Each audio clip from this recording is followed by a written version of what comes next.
See if, yeah, how it goes. Okay, so I'll start. Thank you everyone for coming to this talk this morning. It is a brief introduction on Bitcoins, blockchain, and cryptocurrency in general.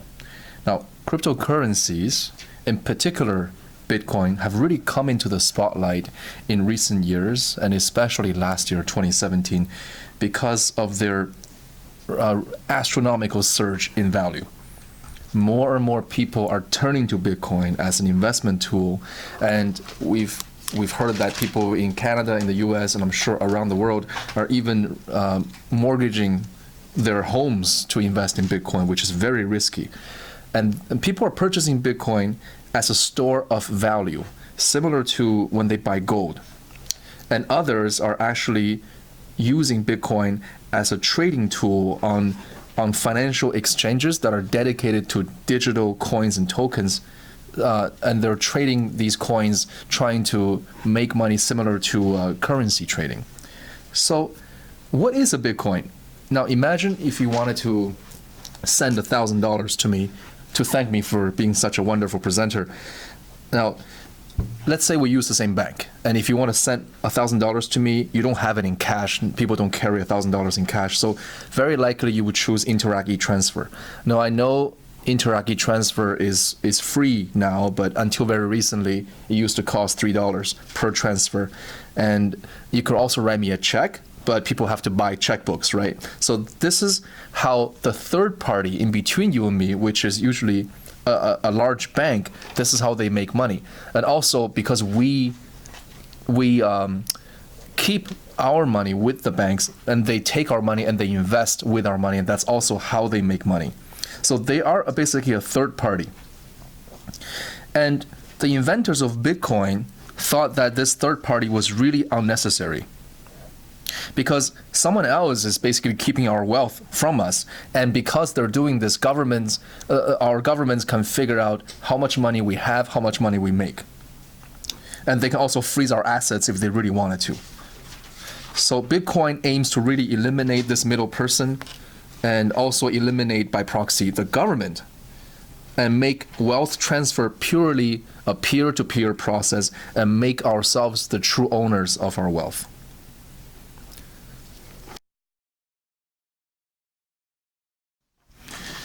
So how did Bitcoin start? In August of 2008, an entity named Satoshi Nakamoto, and I say entity here because nobody knows whether it was one person, whether it was male or female, or a group of people, because until today nobody can verify the identity of Satoshi Nakamoto. But an entity with this name registered the website bitcoin.org and wrote an article introducing Bitcoin to a mailing list. And he convinced other people to start making transactions with Bitcoin, and also to maintain the transactions. So later on that year, for example, someone purchased 2 pizzas from Papa John's successfully, and at the time it cost 10,000 Bitcoins for these 2 pizzas. Fast forward to this year, and currently each Bitcoin is worth roughly around $12,000 US. So yeah, really super increase in value. Now in Bitcoin's case, because we don't have a central bank, who is verifying the transactions? Who makes sure that you are really giving $1,000 of value to me?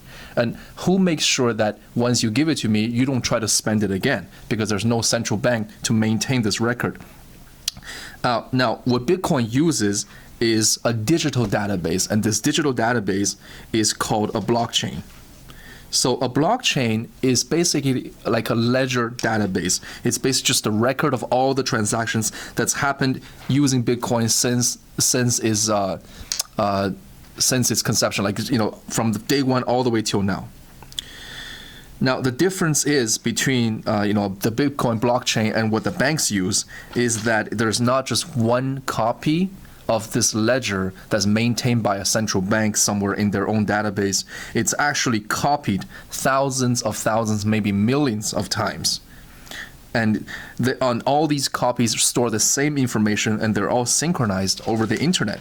It is therefore a decentralized database maintained by millions of computers around the world, all connected through the internet. But who is maintaining these millions of copies of this ledger database, and why do they do it? And this is where the concept of mining for Bitcoin comes in, because the people who are updating this ledger database is actually rewarded with new Bitcoin. Now, the way a blockchain is updated is that every 10 minutes or so, up to 3,000 transactions, right now the data is about 1,000 to 3,000 transactions every 10 minutes, is basically being recorded to the blockchain using a mathematical function called a hash function. Now, what the hash function does is that it acts almost like an encryption. But the difference is, if you encrypt data, as long as you have the encryption key, you can easily reverse the encryption to see the actual data again. But a hash function usually goes only one way. Once the data is hashed, it scrambles the data into a string of random letters and numbers. It's very difficult to reverse that hash, which makes the Bitcoin transactions very secure. Now, when you apply a hash function to Bitcoin transactions, it always ends up with a string of characters of the same length, 64 characters. But millions of people, millions of computers are competing to record this function, because it's not just as simple as recording it. It's actually a mathematical problem, because what these people have to do is take this string of transactions and add a random number, a random integer in front of this string of like thousands of transactions, so that the hash function string that you get at the end starts with 18 zeros. And nobody knows how to do this unless they just keep trying it over and over. Let's add a 2 in front of this list of transactions and get the hash string, 64 characters. Is there 18 zeros? No. Maybe I add the number 300. Do I get 18 zeros? No. Maybe I add the number 5 million. They just keep trying this over and over, and it's just brute force. They just keep trying this over and over until, oh look, there's a hash result. 64 characters with 18 zeros, and that's the first successful. The computer who does this first is basically the first successful candidate to complete this mathematical puzzle, and this is the computer that gets rewarded with currently 12.5 Bitcoins. Okay, I'll pause there. Okay, so when a computer solves this mathematical puzzle, the first computer to do so, it basically broadcasts the result to the internet. And all the other ledger keeping computers verify the result. And if this is indeed the first computer to do so, that computer is rewarded with 12.5 Bitcoins. And then it creates a block which goes, it's like a block is like a page in the ledger, and then it goes into the records. And what goes into the record also is the hash value of the previous block. That's how you form a chain of blocks, because each previous one links to the current one, which then links to the next one. So it's a continuous database of block after block, just like on a ledger book, it's page after page. That's why it's called a blockchain. And this process of keeping the ledger and solving this mathematical problem and creating the next block is called mining, because the first computer to solve the problem is rewarded with new Bitcoin. So it's like mining for new Bitcoin. Now, Bitcoin isn't the only cryptocurrency in the market. There are actually numerous ones, but I'll just go into the next biggest one, which is called Ethereum. Now, Bitcoin currently has a market cap of roughly 200 billion US dollars, and Ethereum is about half of that, 100 billion. And Ethereum aims to surpass Bitcoin in function, because Bitcoin's purpose is to try to remove central banks as the third person between financial transactions. Ethereum aims to remove all third parties from all peer-to-peer transactions through offering something called smart contracts. Let's say you want a will, and you need a will, which is a list of conditions of how to pass your wealth to your children. So you need a lawyer. Let's say you need to buy a house, you also need a lawyer. So the lawyer is basically a third party. So lawyers, real estate agents, insurance agents, these are all third parties that Ethereum tries to remove from the equation by using smart contracts. Because blockchain is so secure, the data is basically unhackable.